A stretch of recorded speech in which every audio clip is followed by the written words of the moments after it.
Hello viewers, আসসালামু আলাইকুম।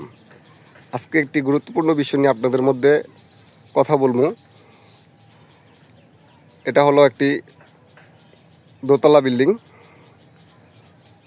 এটা ছাদের উপরে, সিঁড়িকোটার উপরে ছোট্ট একটি ছাদ দিয়েছে। এই ছাদ ওঠার জন্য একটি সিঁড়ি দিয়েছে। যারা নতুন বিল্ডিংয়ের কাজ করবেন তাদের জন্য এই ভিডিওটা করেছি, তাদের উদ্দেশ্যে। যারা নতুন বিল্ডিংয়ে কাজ করবেন তারা মনোযোগ দিয়ে ভিডিওটা দেখেন আপনার এই ছোট্ট একটি সিঁড়ি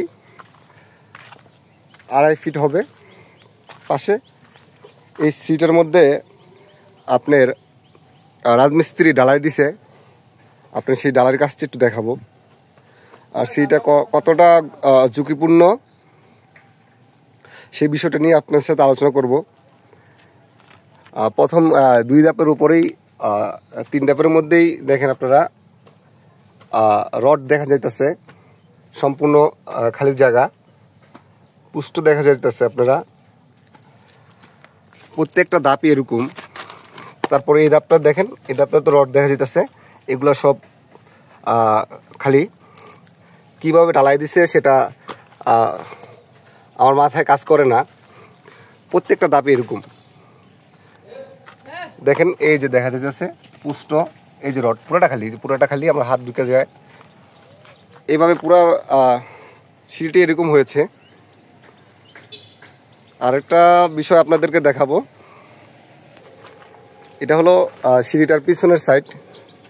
দেখেন, এটা সেন্টারে খোলার পরেই এই দৃশ্যটা বের হয়েছে।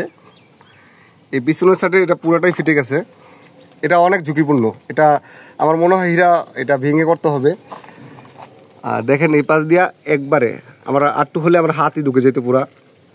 এই পাশ দা পুরো আপনার এই যে রড দেখা যায়, এই পাশ দাও পুরো ফাঁকা। একটু ভালো করে আপনারা দেখলে দেখবেন ভিতর ওই পাশ থেকে আলো এসে পড়ে এই পাশে। যারা নতুন বিল্ডিং কাজ করবেন তারা একটু সাবধান হয়ে যান। ভিডিওটা যদি ভালো লাগে অবশ্যই চ্যানেলটি সাবস্ক্রাইব করবেন। ভিডিওটা দেখার জন্য আপনাদের সকলকে জানাই আন্তরিকভাবে ধন্যবাদ।